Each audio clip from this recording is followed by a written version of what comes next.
যে ব্রাজিল আমার মুসলিম ভাইদেরকে শেষ করতে সাহায্য করে অন্যদেরকে, যে আর্জেন্টিনা মুসলিমদেরকে সলাত আদায় করতে দেয় না, যে স্পেন মুসলিমদেরকে ঘাড় ধাক্কা দিয়ে বের করে দিয়েছিল, যে পর্তুগাল মুসলিমদেরকে হেই করে ভয়ঙ্কর রকম ভাবে শোষণ করেছিল, সেই তাদেরকে আজকে আমরা ফলো করি, তাদেরকে আমরা আদর্শ মানি, তাদেরকে আমরা বন্ধুরূপে গ্রহণ করেছি।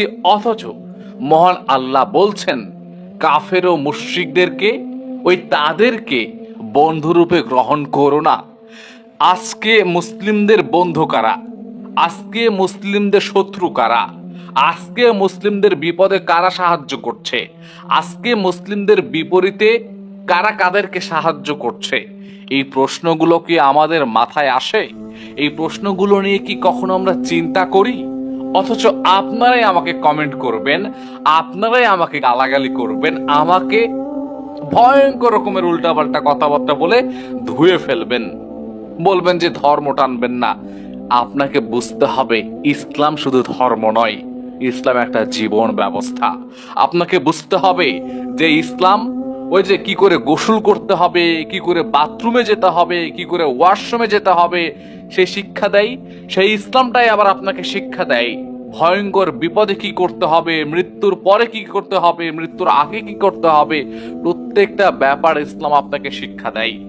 রাষ্ট্র পরিচালনার কথা বলবেন, আপনি সমাজ পরিচালনার কথা বলবেন, পরিবার মেইনটেনের কথা বলবেন, একজন আদর্শবান মানুষ হিসেবে গড়ে ওঠার কথা বলবেন, পুরো পৃথিবী চালানোর কথা বলবেন। প্রত্যেকটা তো নজির আমাদের ইতিহাসে আছে। তাহলে কেন আপনি বলবেন মুসলিম হয়েও যে সবখানে ধর্ম টানবেন না? এ কথা কি আপনি বলতে পারেন? এ কথা কি আপনি বলতে পারেন? অথচ একটা হাদিস অস্বীকারী সে কাফির হয়ে যেতে পারে, একটা বিধান অস্বীকারী সে কাফির হয়ে যেতে পারে। কাফির মানে বুঝেন? মুসলিম থেকে খারিজ হয়ে যাওয়া, মুসলিম থেকে বের হয়ে যাওয়া।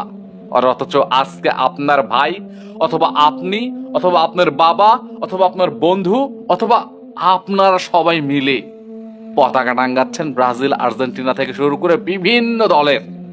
শামসুল আরিফিন শক্তি ভাই বলেছিলেন একটা কথা, আমার মাথার মধ্যে এখনো ঢুকে আছে, হয়তোবা গত বিশ্বকাপে বলেছিলেন যে যারা প্রকাশ্যে জাহান্নামী তারাই আজকে মুসলিমদের আইডল।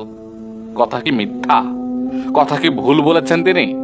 কথাটা একটু অ্যানালাইসিস করুন তো, একটু মাথার মধ্যে ঢুকিয়ে নিজেকে চিন্তা করে বলুন তো যে কথা তিনি ভুল বললেন নাকি সত্য বললেন।